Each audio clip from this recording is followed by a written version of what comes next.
Opinião em debate. Oferecimento Laboratório Núcleo, cuidando de você. Pax Clínica, há 40 anos colocando o paciente em primeiro lugar. Credijur, trabalha para oferecer sempre o melhor. Associe-se a Credijur e aproveite as vantagens. 3216-0102.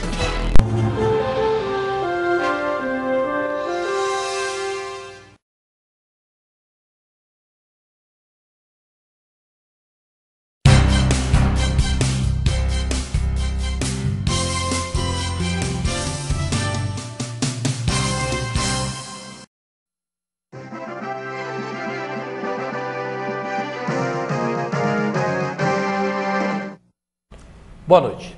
Opinião em debate desta noite tem como tema: o futuro do Brasil depende de quem? O que pensam os jovens?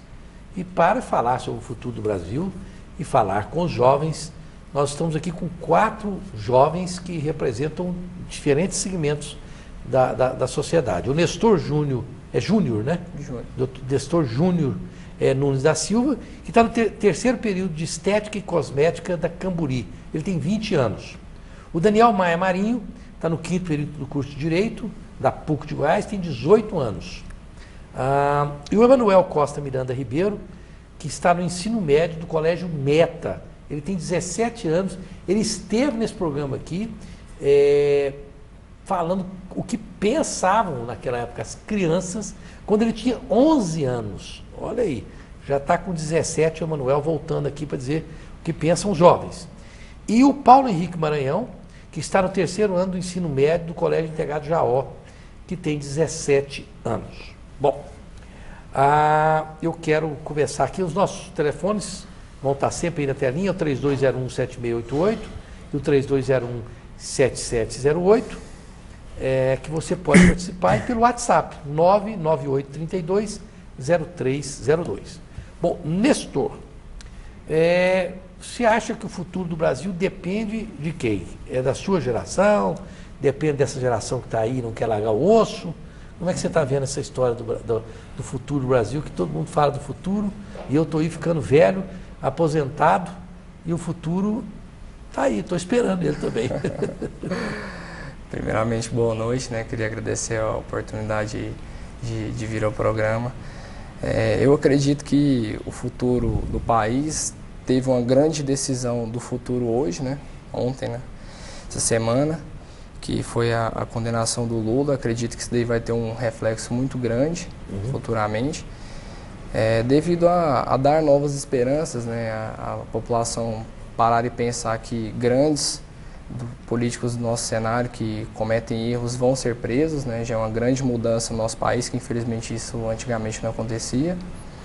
E acredito que a nossa geração futuramente vai ser algo diferente, trazer uma mentalidade diferente, né? Atuar para todos, igual não acontece hoje.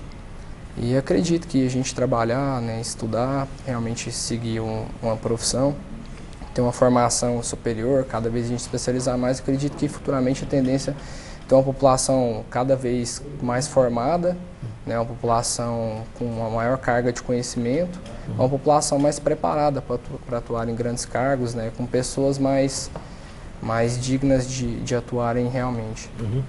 Bom, Daniel Marinho, você está no 5º período do curso de Direito. 5º período é o quê? Cada período tem quantos meses? 6 meses. 6 meses? Isso. Mas você entrou, você tem 18 anos, você entrou com quanto? Com 15, 16? Eu entrei com 16 anos. Pegou uma liminar ou não precisou? Foi pegar a liminar e eu fiz o 1º ano de faculdade e fiz o 3º ano de ensino médio juntos. Fazia 1º ano de faculdade de manhã e 3º ano à tarde. Que interessante, precoce mesmo. E você sempre quis fazer direito? Sempre quis fazer.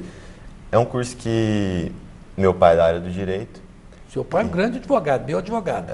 Meu pai é da área do direito. Professor Marinho, debatedor lá na 730, é um advogado criminalista espetaculoso, é meu advogado. Eu não cometi nenhum crime não, viu, João Paulo?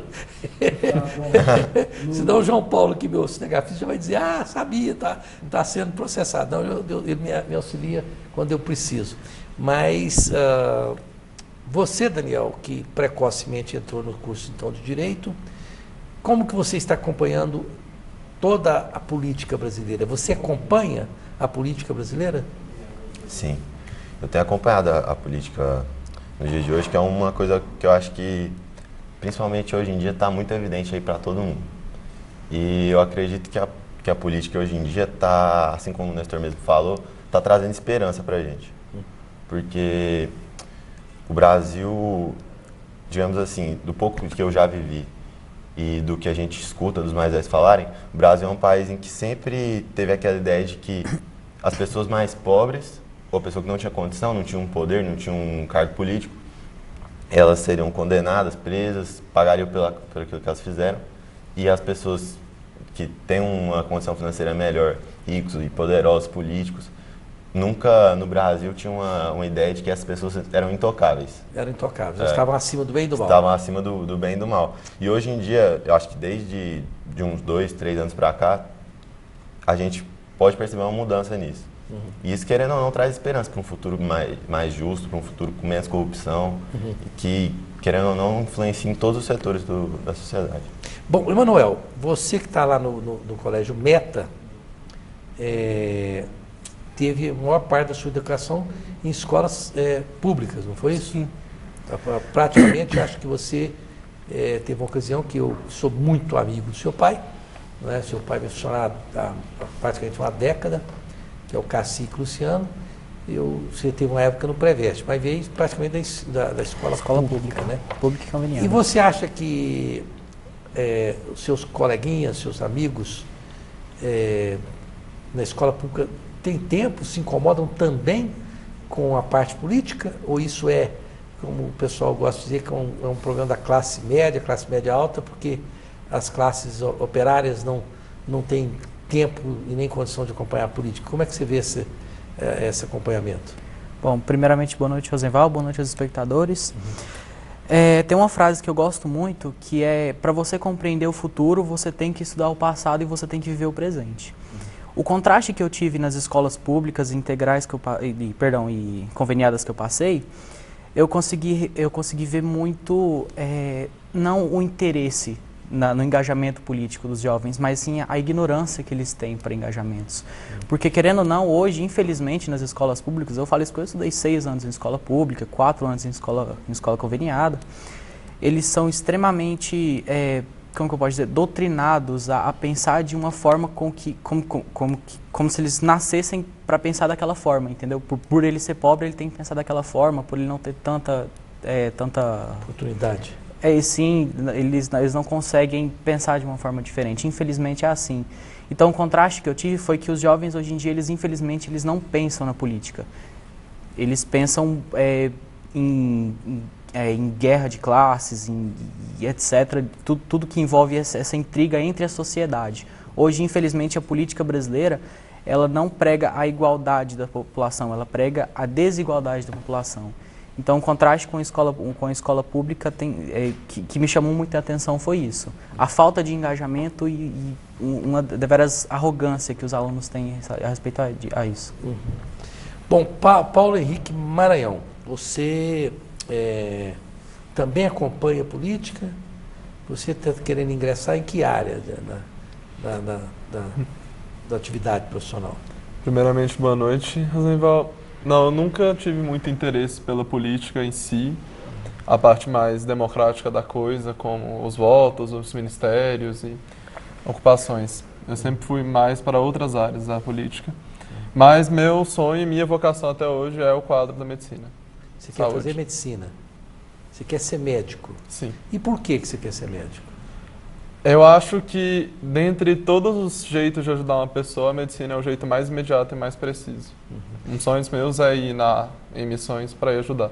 Desculpa eu te apertar, mas claro. Só para poder entrar no universo, porque eu vejo que de cada 10 estudantes que estão ralando para passar no Enem, vestibular, etc., pelo menos, no mínimo, 6 querem ser médicos, não é? Sim. Ou se não for 7, né? Permeia. Mas você quer ser médico para ajudar alguém ou você quer ser médico para se ajudar? Você quer ficar rico com medicina? Não. Não. Tanto, inclusive, que entre as áreas de medicina que eu aceito é a pesquisa. Que aqui no Brasil a gente sabe que pesquisa não rende dinheiro. Na verdade, gera prejuízo para você, profissional, porque as bolsas já são praticamente mínimas, quando não nulas. Então é muito mais uma iniciativa ou própria da pessoa ou você acha um laboratório que te sustente. E você então quer entrar na medicina por isso, né? Porque se for para ficar rico, os médicos que estão entrando agora não estão ficando ricos mais não, né? Mas é interessante perceber aqui que o Nestor já com 20 anos, um microempresário, não é isso? Sim. Você já tem um salão que você tem? Sim, nós temos um salão. Um salão. Nós temos... Quem Eu, são meu os pai donos? e minha mãe. Você e seu pai são. Então você está seguindo Sim. a carreira da família. Sim. E a sua família é uma família politizada? Seu pai conversa sobre política em casa, sua mãe também não? Sim, com certeza. Meu pai fez uma festa durante 12 anos, passou até em outra emissora, né, foi televisionada há 6 anos, que chegou a ser a maior festa do estado de Goiás sem envolver política ou religião. Só que não era uma festa que envolvia política porque não tinha dinheiro político, né, mas tinha uma forma política toda envolvendo a festa. A banda do Corpo de Bombeiros foi tocar nessa festa, então assim, meu pai sempre foi um cara de representar, né, um dos meios da sociedade. Que festa era essa? Chamava Um Dia para Ser Criança, chegou a ter 4.000 crianças, então foi um evento muito grande, foi um evento muito bonito. Foi devido a algumas circunstâncias, né, da festa, orçamentos e etc. Era com doações de grandes empresários de Goiânia. Um Dia para Ser Criança. Um Dia para Ser Criança. E seu pai que teve essa ideia tocava Sim. essa festa. Então, Foi. você cresceu na família com engajamento político na sociedade, tentar fazer alguma coisa, é isso? Sim. Tá bom. Raulino, vamos chamar os comerciais? Então vamos. Mas antes disso, quero mandar um abraço para toda a equipe lá da Implant Center, grande Dr. Jefferson, rua 144, número 141, setor Marista.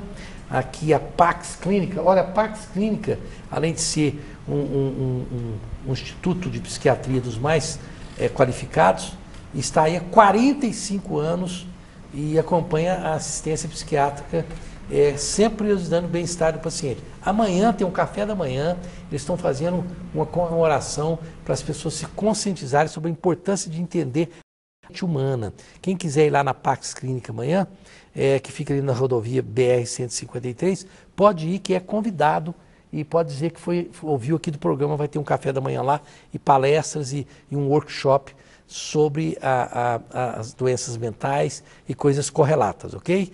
Um grande abraço para toda a equipe do pessoal da Flectir, que fica na rua 58, número 183, no Jardim Goiás. E você lá, você se movimenta e fica em forma. República da Saúde, tudo de bom. Só azeite de oliva virgem e tem uma carta de vinhos fabulosa também. E você pode ir lá que você vai se alimentar muito bem. Nós voltamos já já.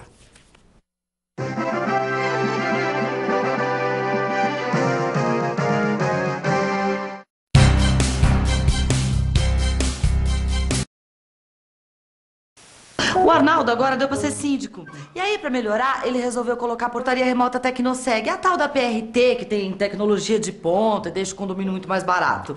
E esses dias ele recebeu até um abraço da vizinha do 604, só porque o custo da portaria baixou 70%. Quem é que liga pra uma economia de 70%? Hein? Fala, Arnaldo. Ai, esse homem deu pra economizar até pra falar. Que ódio. Portaria remota Tecnoseg. Seu condomínio com custo de portaria até 70% mais barato.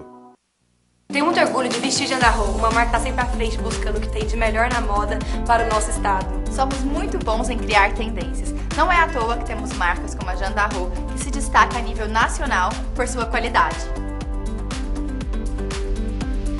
É muito bom poder contar com uma marca de tamanha qualidade, ainda mais sendo goiana. E eu tenho orgulho de mostrar isso para todo o Brasil. Essa marca é daqui. Orgulho em usar Jandarro. Orgulho de ser goiana. Jandarro, viva seu jeito.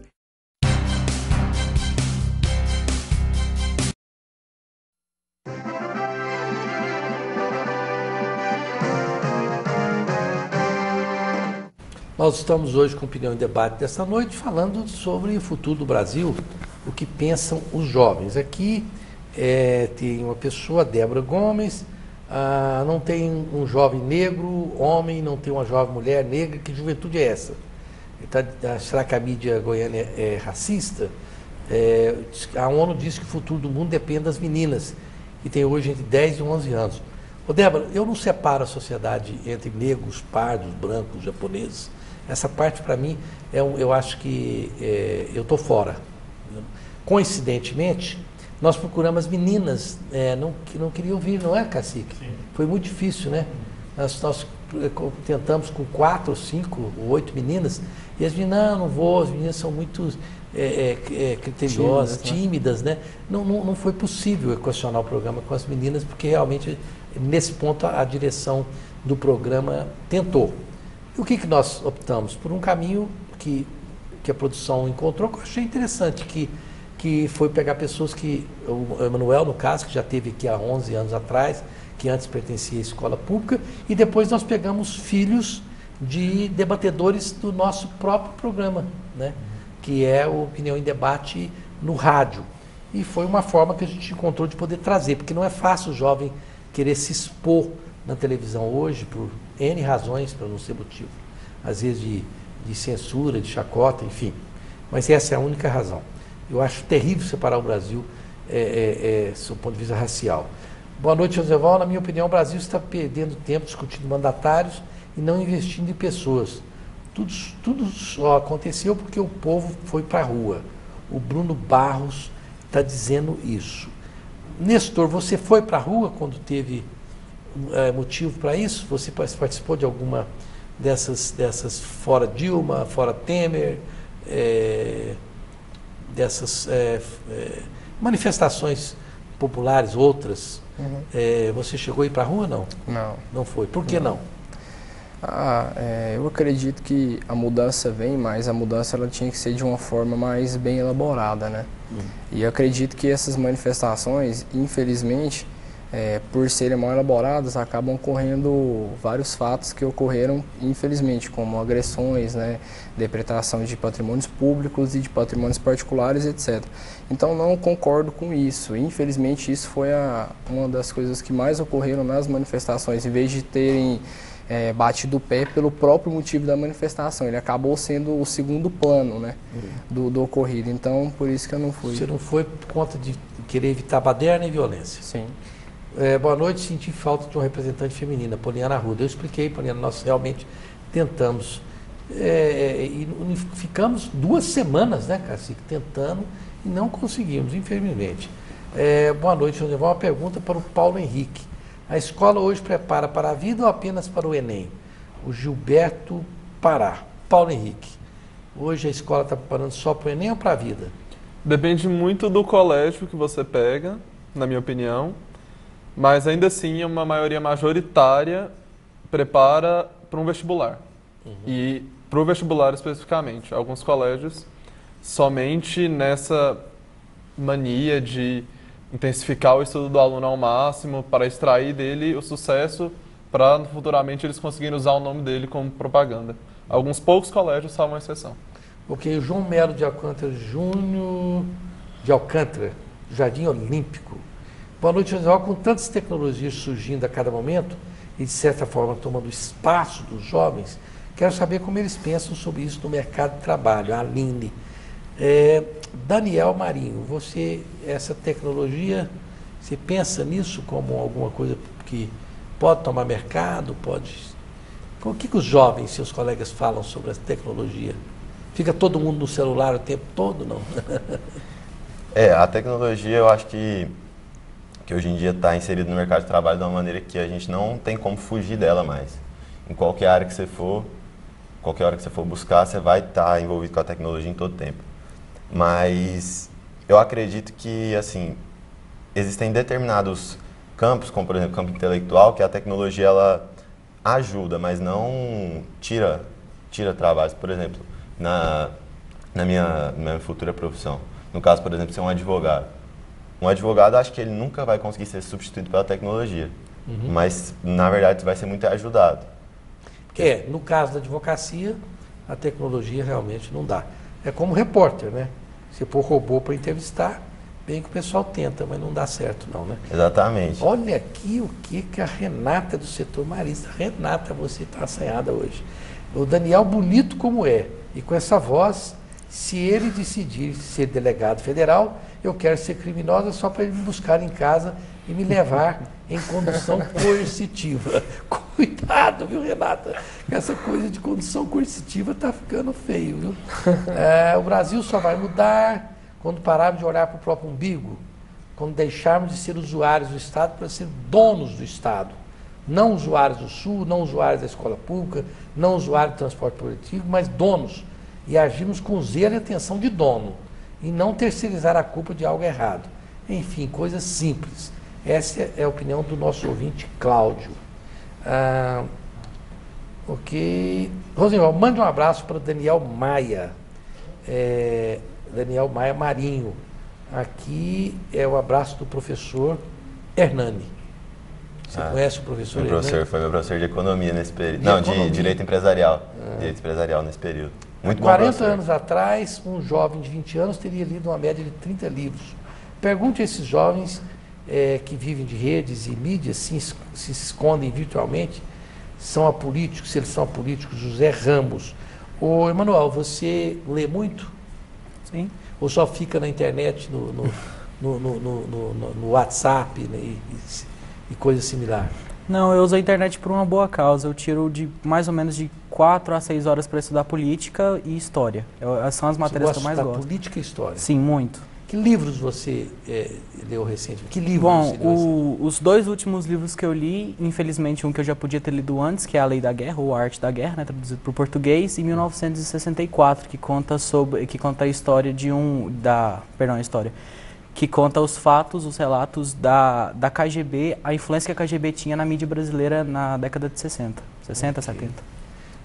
O Momento Nacional se resume em simplesmente coxinhas desinformados que seguem a opinião de algumas emissoras manipuladoras. Precisa de educação política. Tiago Dutra, de Catalão. Paulo Henrique, você concorda com isso? Não, mas eu acho que isso, assim, na minha visão leiga de política, eu acho que esse é um dos principais problemas que o quadro brasileiro tem enfrentado. É a polarização de serem 2 grupos majoritariamente separados, que são completamente opostos e que tendem a se excluir, e não por meio de diálogo, não por meio de debate, mas sim por ataques à moral, ataques físicos, conflitos, o que acaba gerando a baderna que a gente costuma ver no noticiário. E isso está gerando, às vezes, até um desfoque do quadro real que a gente devia estar encarando, que são os problemas e os projetos aprovados no plenário. Boa noite, parabéns pelo programa. Quero mandar um abraço ao meu amigo e articulador político, que é o Nestor Nunes. Quem manda aqui é o Luiz Gomes, do Conselheiro Tutelar. Presidente dos Conselheiros Então Tutelares. você é articulador político dele. Que bom, né, ter um articulador político jovem, né, Raul? Ele trabalha com a gente lá no salão, Luiz, presidente dos conselheiros aqui em Goiânia. Bom, eu quero perguntar aqui para o Daniel Maia Marinho, a pergunta da Zilma Neto. Como o jovem pode contribuir com o Brasil melhor na atualidade? Como que você acha que você pode contribuir? Vocês, qualquer um de vocês. Qual que você acha que é a melhor contribuição? Eu acho que a melhor contribuição do jovem para um Brasil melhor nos dias de hoje é começar a ter uma mudança de mentalidade. Porque eu acredito que, assim, claro, estudar, trabalhar, buscar um futuro melhor, mas eu acredito que o Brasil, ele passa por problemas, porque a corrupção aqui é praticamente uma cultura. Então eu acredito que, claro que isso também depende do exemplo das pessoas que são mais velhas, mas eu acredito que o jovem, a maneira mais fácil dele mudar o Brasil é mudando a si mesmo. Então, mudando alguns conceitos, concepções do dia a dia mesmo, de coisas que às vezes são pequenas, mas que vão refletir numa mudança muito maior no futuro. Ok. Eu estou rindo aqui do João Paulo.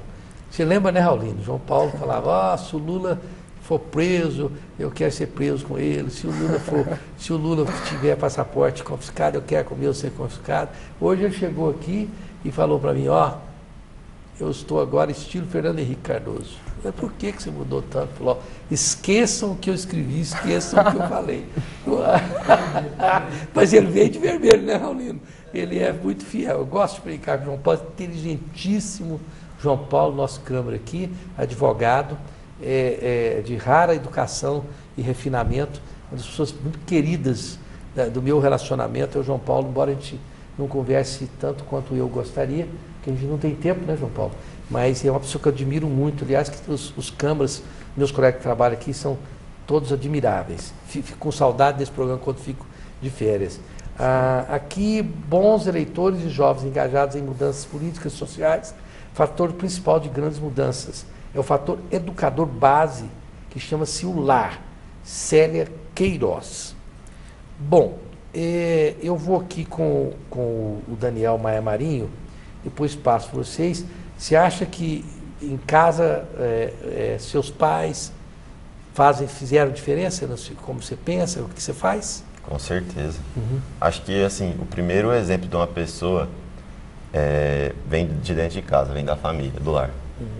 Então, eu acredito que questões de moral, ética, de educação, de como tratar as pessoas, que é uma coisa que às vezes falta no brasileiro, que é uma coisa que eu acredito que vem de dentro de casa. Eu acredito que vem da criação e, ao mesmo tempo que eu também acho que muitas vezes, não tendo essa criação em casa, isso também deveria ser ensinado nas escolas. Acho que as escolas poderiam ter mais aulas sobre ética, sobre moral, sobre o comportamento de um cidadão para tornar a sociedade melhor por ele mesmo. Meu nome é Júnior. Pergunte ao Nestor se ele pretende se candidatar a presidente do bairro ou vereador. Você quer candidatar a vereador, alguma coisa política, não? Jamais. Meu pai teve a oportunidade, né, de se candidatar e não teve esse intuito devido, infelizmente, à desonestidade, né, ao que é a política brasileira hoje, né? A gente veio de uma família humilde, foi ensinado alguns princípios básicos, igual você disse, da família, que os pais passam pra gente, que são princípios, a gente trabalhar corretamente, fazer as coisas como devem ser. Ok. O Raulino está dizendo ali para a gente chamar os comerciais. Raulino, já vamos então. Lembrando que o Subilt conta com 10 unidades, todas com localização privilegiadíssima. E você, no sul do setor oeste, você encontra o Grande Sul. O Sul é uma das pessoas famosíssimas aqui. O Nestor deve saber disso, né? Isso. Porque o Sul é um exemplo, começou de baixo. Assim hoje é uma das maiores franquias do Brasil. Uma das maiores franquias do Brasil, e ele começou de baixo. Um grande abraço ao Sul, lá da Subilt, Rua 22, número 384, setor oeste, telefone 40 12 10 66. Aqui este não. E a Credijur, e trabalha sempre para oferecer o melhor ao profissional de direito, garantindo as menores taxas e preços e as melhores condições em benefício aos associados. Associe-se a Credijur e aproveite as vantagens. 3216-0102. Você não precisa ser filiado ao AB, não. Você basta ser bacharel em Direito. Um grande abraço aqui a todas as pessoas da Escola Internacional, que fica em frente ao Shopping Bougainville, ali no setor Marista. Nós voltamos já.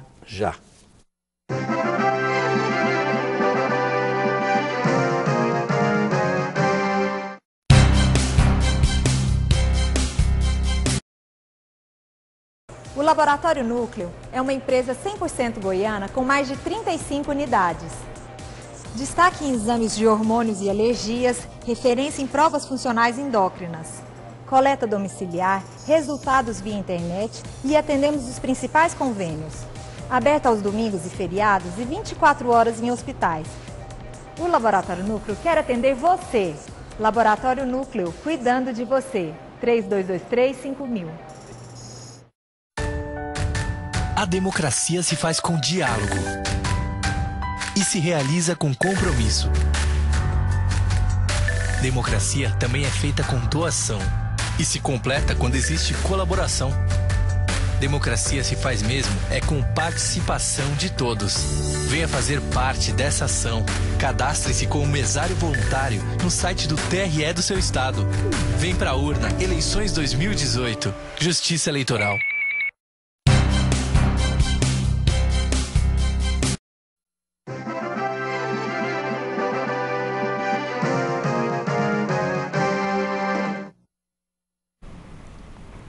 Eu adoro o Haddad. Já estamos lá. Falei que eu gosto do Haddad, eu gosto do Haddad mesmo. Eu acho o Haddad uma figura das mais proeminentes e qualificadas do PT. E eu estava aqui brincando com o João Paulo, mas eu mantenho essa minha posição, que eu gosto muito do Haddad. Uma pessoa para prestar atenção nele, que fala muito bem e tem uma visão muito boa do Brasil. Bom, o próximo programa nós vamos falar sobre o que muda na política brasileira com a condenação do Lula. Os grandes jornalistas vão vir aqui para falar sobre este assunto. Vamos lá. Pergunte aos estudantes o que eles aqui, são estudantes, claro, o que eles acham da concentração de renda no Brasil, onde 5 pessoas detêm 50% da renda do país. Emanuel, o que você acha disso? Bom, o Brasil, é o que eu costumo falar, o Brasil hoje ele não vive o capitalismo, ele vive o dinheirismo.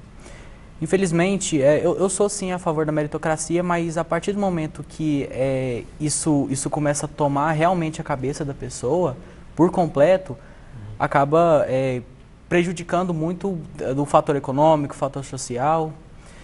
E infelizmente, essa questão de 5 pessoas, detém tantos por cento da renda brasileira. Infelizmente, hoje é muito difícil você montar uma empresa. O Estado ele te prejudica muito até na montagem de uma empresa. Hoje em dia, o que realmente dá dinheiro no Brasil é você trabalhar com o Estado, né? Qualquer coisa que você se filie ao Estado, filie ao governo, assim, que você é rentável. O sonho do brasileiro é fazer um concurso público. Exatamente. Então, hoje, se você for montar uma empresa, é motivo de choro na família. Hoje em dia, se você passar num concurso público, é alegria. Então, eu acho que para consertar essa falta de dinheiro, essa descentralização de dinheiro, acho necessário primeiro rever os conceitos econômicos que existem no país. Será que é certo mesmo o Estado ele ter tanto poder administrativo no Brasil? Será que é errado você não conseguir montar uma empresa de fato no Brasil? Então essa é a pergunta que você deve fazer. Ok. Aqui a pessoa que me chamou, o Leandro, me chamou de Roseneal. Ok, já fui chamado de coisa pior. Plurival, sonrisal, fluviral. Roseneal primeira vez, mas é Rosenval mesmo. Parabéns pelo programa. Os jovens escolhidos têm um alto nível, muito esclarecidos sobre o cotidiano. Gostei da fala do Emanuel e do viés que eles seguem em suas leituras. Estou assistindo aqui pela internet de Boston. O Leandro, lá de Boston, um abraço para você, lá, pessoal de Boston. Manda um abraço para o Daniel Maia, Marinho, o abraço aqui da Carolina Ludovico. Gostaria de saber a sua opinião dos convidados, se algum deles tem interesse em seguir a carreira acadêmica como pesquisadores ou professores. Poliana Arruda. Bom, o Paulo Henrique Maranhão diz que quer ser médico pesquisador, não é isso? Sim. Alguém aqui quer ser professor ou pesquisador, não? Eu penso em ser professor. Você pensa em ser professor? Penso. O seu pai não tem uma vara de marmelo lá, não, para dar um ataque em você, não? Os câmeras acharam bom. Brincadeira minha, sim. Meus parabéns. Muito embora, evidentemente, a vida de professor não seja fácil, né? Sim. Não é no Brasil, infelizmente, sob o ponto de vista de remuneração, eu entendo que o professor recebe muito aquém do que merece. Sim. O professor merecia mais. Por isso que eu fiz a brincadeira com você. Sim. Mas é altamente louvável que você queira ser professor. Eu espero que você siga essa carreira, porque é uma belíssima carreira. Sim. É uma forma muito... Pensa em ser professor acadêmico. Acadêmico, muito sagrada de contribuir. Alguém mais, Daniel, quer ser professor? Não. Eu nunca pensei em ser professor assim, não. Porque meu pai já foi professor há muitos anos. Não, ainda é. Ainda é. Professor. Professor Marinho. Sim. Professor. Eu nunca pensei. E ele é bravo, se você quiser seguir a carreira dele, ele vai ficar bravo. Ele é mais para ser advogado mesmo. Não, mas a carreira de professor universitário ainda tem sua beleza e até a sua remuneração mais ou menos razoável em alguns lugares, né? E, Emanuel, você também quer ser professor, não? Sim, claro. Pesquisador. Pesquisador. Eu quero seguir o ramo da arqueologia para justamente tentar realinhar a história brasileira, entendeu? Porque hoje eu vejo muito na educação brasileira, desde pequenininho você é ensinado a coisas extremamente erradas e ignorantes sobre a história. Então, se o meu sonho mesmo é eu conseguir realmente trazer a verdade através da educação. Acho que a crise brasileira hoje ela não é política, não é social, mas é uma crise educacional. Então, se você realmente mostrar o passado para as pessoas, mostrarem os erros do passado das pessoas, você realmente consegue mudar a cabeça delas. Então, o pesquisador ele mexe muito com isso. Ok. Boa noite, programa super agradável. Quero deixar um abraço para meu amigo Nestor Nunes, um cara antenado em tudo e super inteligente. Meu nome é Leomar. Pergunto se tem algum jovem aí, pergunta, por favor, Rosenval, se tem algum jovem aí ligado ao Movimento Brasil Livre do Kim Kataguiri. Kim Kataguiri. Kataguiri, né? Alguém é ligado a ele? Não. Não. Ele escreve muito bem. Ele escrevia para a Folha, parou de escrever para a Folha, eu acho que sim, né? Mas é uma figura inteligente. Vocês nunca viram falar nele? Ninguém viu falar nele? Já ouvi falar, já vi entrevista dele, mas... Quais são os ídolos de vocês? Qual o seu ídolo, Nestor? Eu associo meus ídolos hoje muito à minha profissão, né? Então, assim, é uma coisa que eu escolhi fazer pro resto da vida. Então, dentro do meu contexto, hoje eu tenho um ídolo chamado Elias. Elias. É uma referência nossa no Brasil hoje dentro das barbearias. Hoje é o melhor barbeiro do mundo, do Brasil, um dos melhores do mundo. Está conceituado entre os 10 melhores barbeiros do mundo. O que faz diferença entre um barbeiro e outro? Um barbeiro que não seja barbeiro, que faz a barba muito bem. Tem a Joyce Barbearia, que lá tem duas meninas profissionais fantásticas. Lá. A diferença é porque o Elias ele trouxe o conceito das barbearias para a atualidade novamente, que tinha se perdido, né? Um homem há 3, 4 anos atrás ia no salão cortar cabelo, hoje ele vai na barbearia. Vai na barbearia. Então, e é muito bem tratado, né? Com certeza. Tem todo um rito muito legal para fazer a barba. Né? E qual que é o seu ídolo, Daniel? Olha, Rosenval, eu acredito que ídolo em questão de uma pessoa de se seguir exemplos, eu acho que meu ídolo maior, assim, que eu tinha vontade de ter a mesma... que a gente sempre tem que buscar ser igual a ele, pra mim é Jesus Cristo. Mas ídolos, tipo, no dia a dia, eu acredito que sejam meus pais. Seu pai? Que são pessoas, meu pai e minha mãe, pessoas que estudaram, trabalharam, levam uma vida digna e me criaram de uma maneira que realmente eu acho que fez muita diferença em quem eu sou hoje. E realmente seu pai e sua mãe são belos ídolos a serem seguidos. Emanuel, quem é seu ídolo? Acho Ou que quem é sua ídolo? Palavra ídola não é? Ídolo não tem. João Paulo, ajuda isso. Não tem ídolo, é ídolo, não é? Não tem como a Dilma que é uma ídola, não, né? Tá certo. Presidenta. Eu tô com o espírito da Dilma hoje. É um ídolo mesmo. Quem que é seu ídolo? Acho que a palavra ídolo é muito forte. Eu acho que eu tenho um time de pessoas que me fizeram pensar de uma forma diferente na sociedade. E eu gosto muito de Winston Churchill, que fez uma frente muito dura contra o nazismo. Eu gosto de Ronald Reagan, que defendeu muito a quebra do Estado, mesmo ele sendo presidente dos Estados Unidos. Eu gosto da Margaret Thatcher, que ela foi a primeira mulher a ser candidata e primeira-ministra num partido conservador da Inglaterra. Eu gosto muito do Enéas pelos seus ideais, ele conseguiu simplesmente prever basicamente tudo que está acontecendo no Brasil hoje há décadas atrás. Gosto muito do Olavo de Carvalho porque ele explica as coisas de uma forma mais realista. Então, são pessoas que me guiaram intelectualmente até chegar hoje. Não me digo intelectual, digo uma pessoa, um menino de 17 anos que teve curiosidade. Mas essas pessoas me influenciaram muito nisso. Olha, pessoas como você, Manuel, que são meus ídolos. Porque eu acompanhei a sua carreira, estou acompanhando, sei que você tem um futuro muito brilhante, porque você é curioso. Citou Winston Churchill, que é grande a biografia do Winston Churchill, é um exemplo fabuloso. E você citou uma pessoa que poucas pessoas no mundo acompanharam com a profundidade que merece, que é o Ronald Reagan. Tem gente que pensa que o Ronald Reagan foi um ator que se transformou em presidente da República. Não. O Ronald Reagan vinha de uma escola superior de administração, gente inteligentíssimo. E eu acompanhei, o Ronald Reagan fez uma revolução, o Reaganomics nos Estados Unidos, e muito pouco conhecido no Brasil. Meus parabéns, viu? Você está se transformando num grande intelectual. Aqui, como veem os jovens a violência em nosso Estado? O que eles acham que pode ser feito para reduzir? O Carlos, Paulo Henrique, como é que você vê a violência? Como é que você acha que ela pode ser reduzida? Eu acho que assim, tornou-se uma discussão muito grande, porque, que nem eu falei da polarização, a polícia hoje tem 2 vieses. Ou você vê ela como mantenedora da ordem e você protege a polícia ao máximo e concorda com tudo que ela faz e com o que o Estado decide que faz, ou você vê ela como inimiga. Você vê ela como pessoas, tipo, um elemento do estado de controle. E não acho que tinha que ser assim. A lei se tornou algo parcial. A isonomia hoje é algo muito relativo, que não deveria ser. E então, acabou que esse conflito se gerou entre polícia e cidadão. Mas aconteceu um episódio, Raulino, comigo e o cacique Luciano. Nós estávamos vindo ontem de Rio Verde, e me preocupou bastante aquele episódio, viu, cacique, viu, João Paulo? Nós estávamos, eu e o Luciano, vindo de Rio Verde, já à noite, e a Polícia Federal com a lanterna olhando os carros para parar o pessoal. Eu falei, nós vamos separados, né?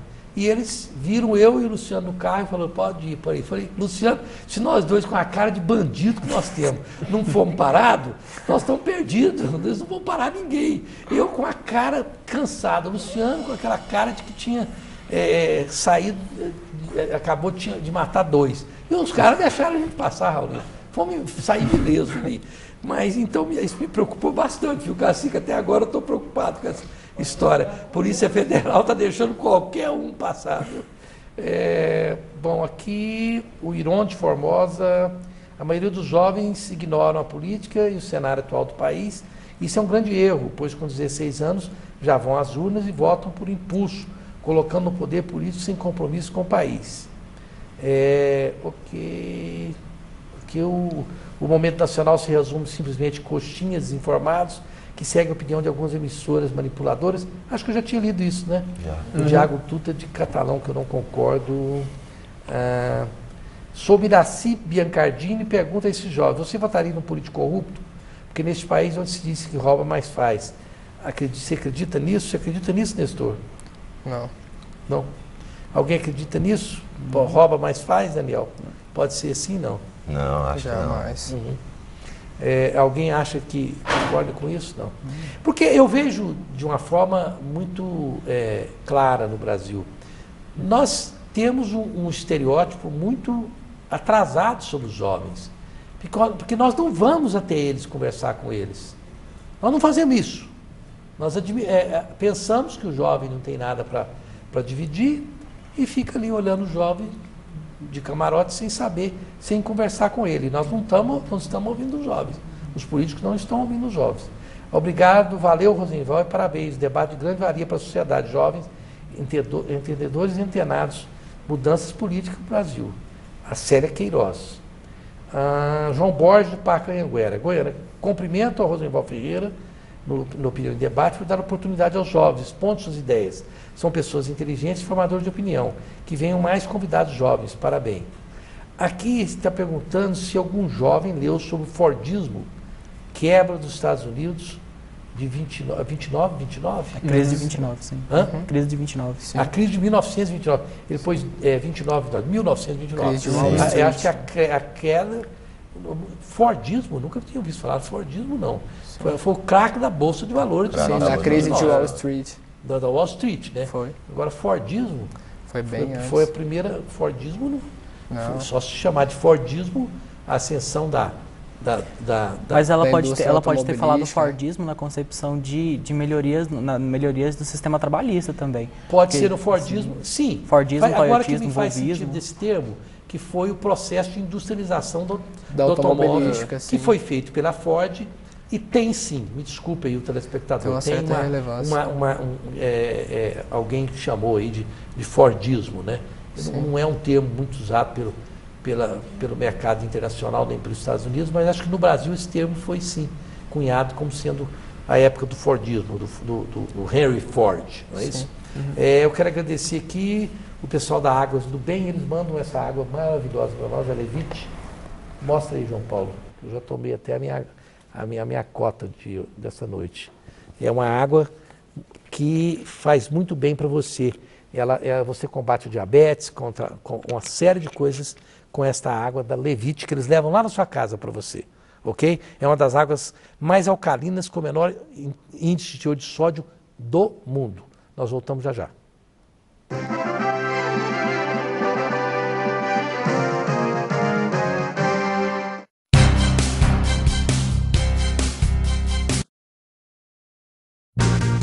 Valorize o que há de melhor em seu filho, preparando o seu caminho, acreditando no amanhã. Escola Internacional de Goiânia, o futuro a seus pés.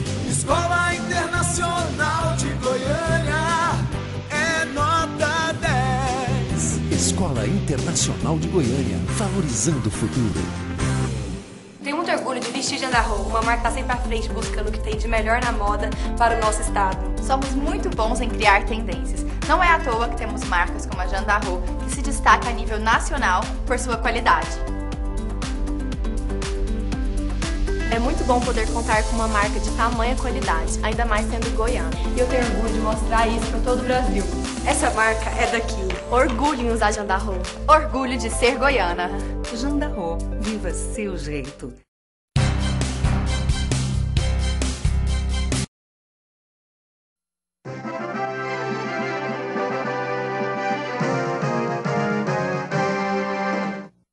Estamos de volta com Opinião em Debate desta noite, conversando com jovens sobre o futuro do Brasil. No próximo programa, o que muda na política brasileira com a condenação do Lula.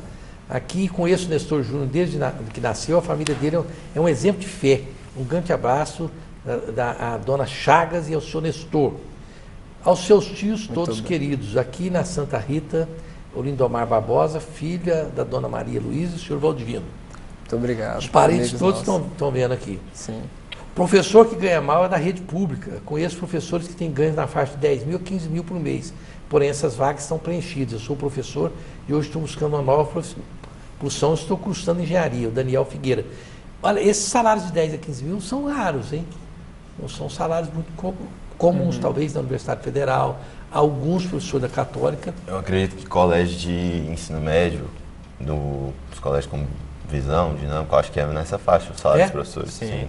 Tem alguns colégios lá de Anápolis, lá o Delta, né? Alguns colégios mais caros de remuneração. Desses particulares, sim, professores estão com altos salários. Sim. Ótimo. Isso é bom saber. É uma informação que eu não tinha, era assim muito concreta. Boa noite, os jovens são o futuro do Brasil. Na minha opinião, devem participar mais da política geral do país. Obrigado. Zé Carlos. Aqui todo mundo gosta do Nestor mesmo. Adoro o seu programa. Meu nome é Vinícius Leite, mandando um abraço para o Nestor. Obrigado. Pessoal lá de Nova Fátima. Aqui tem um rapaz que está mandando um abraço aqui para o Emmanuel, por lembrar do Enéas. O Gerson da Guanabara também está elogiando o Emmanuel por lembrar do Enéas e diz que ele é fã do Enéas também. E está perguntando o que o Emmanuel achou da punição ao Lula. Justíssima. Você achou que foi justa? Justiça seja feita, né? Acho que é muito complicado você falar de justiça e democracia no Brasil, sendo que o Brasil, de fato, nunca viveu uma democracia boa, uma democracia certa, de fato. E essas manifestações, por exemplo, de pró-impeachment, essas manifestações, até mesmo algumas contra o Temer, de prisão do Lula, mostra a força que o brasileiro tem. Por mais que a política ela afogue o brasileiro, ele ainda tem voz, ainda sobra um pouquinho de voz. Então, eu acho isso muito bom.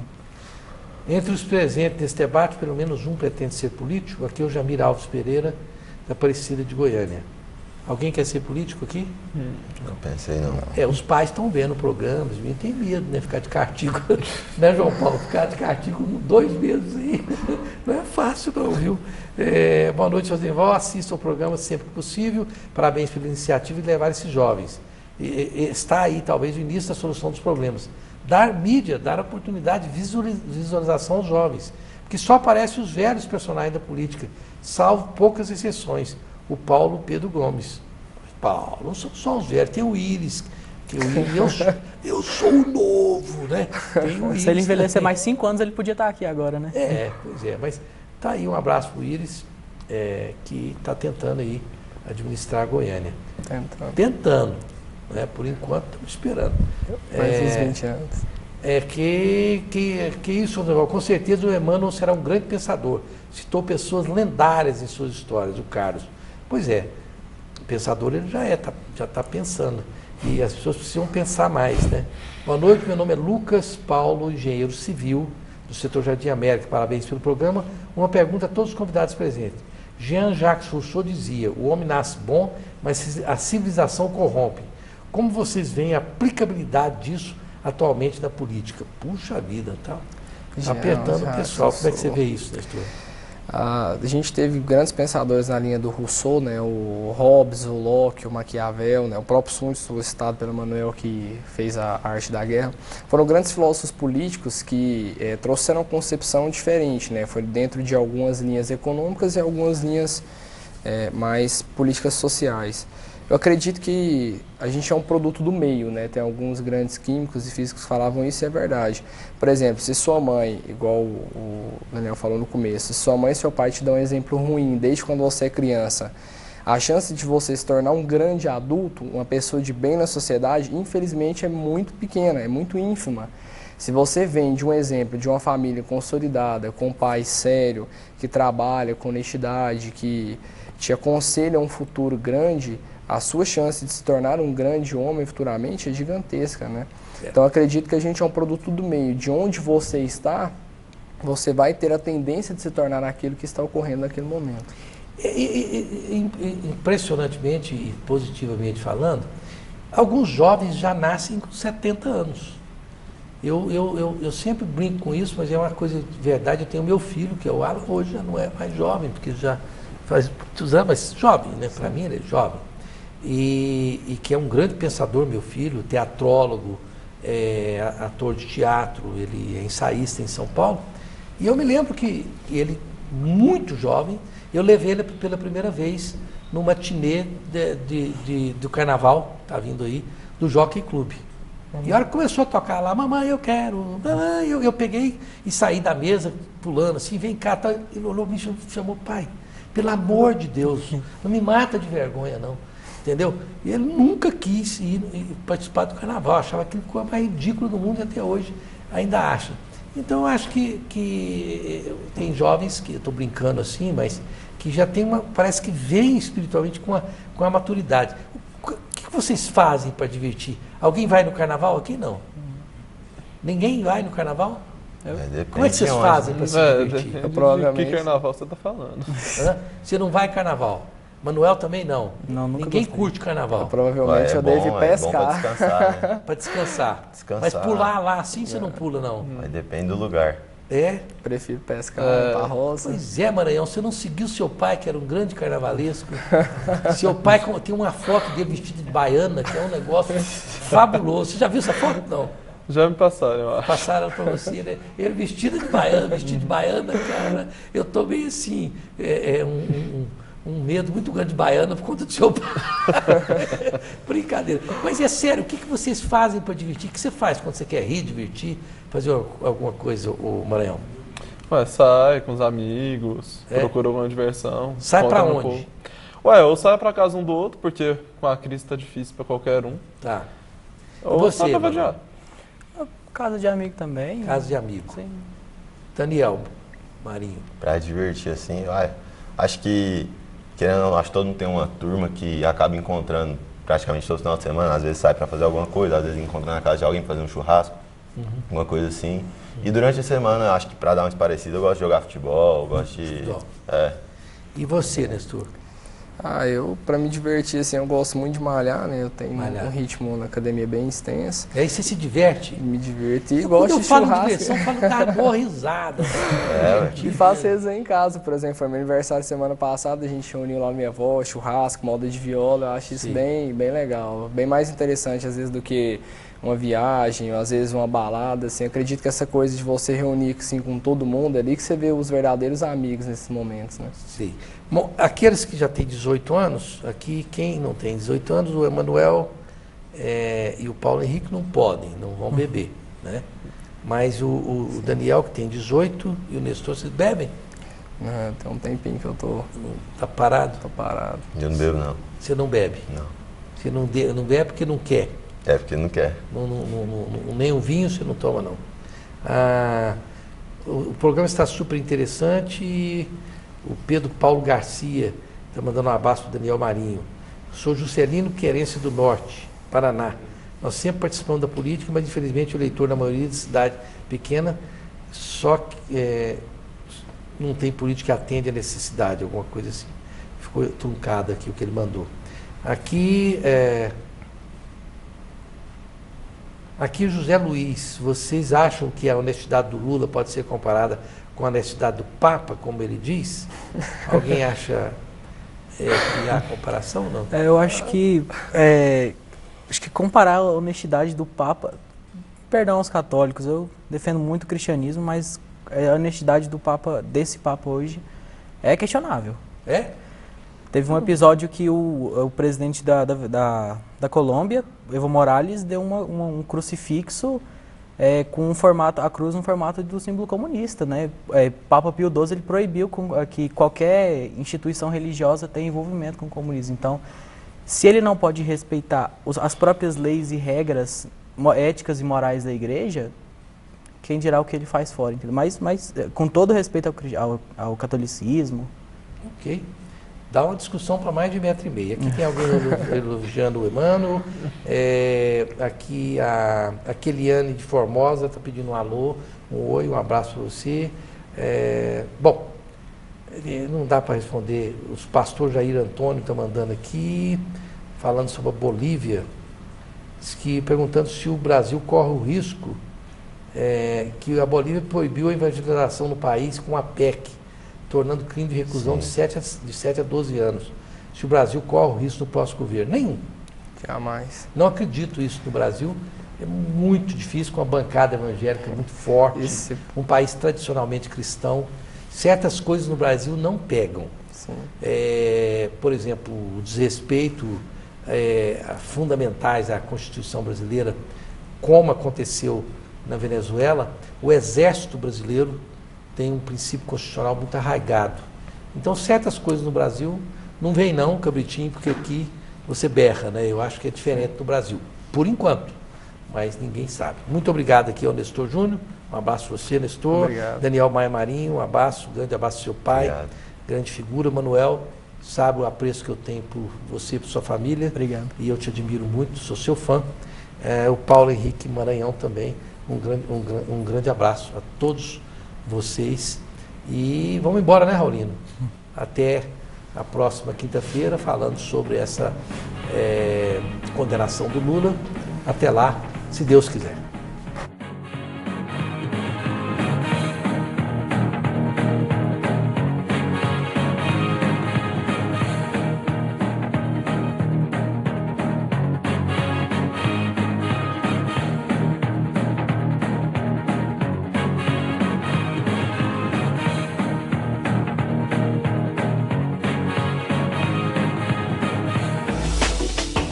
Opinião em debate. Oferecimento Laboratório Núcleo, cuidando de você. Pax Clínica, há 40 anos colocando o paciente em primeiro lugar. Credijur, trabalha para oferecer sempre o melhor. Associe-se a Credijur e aproveite as vantagens. 3216-0102.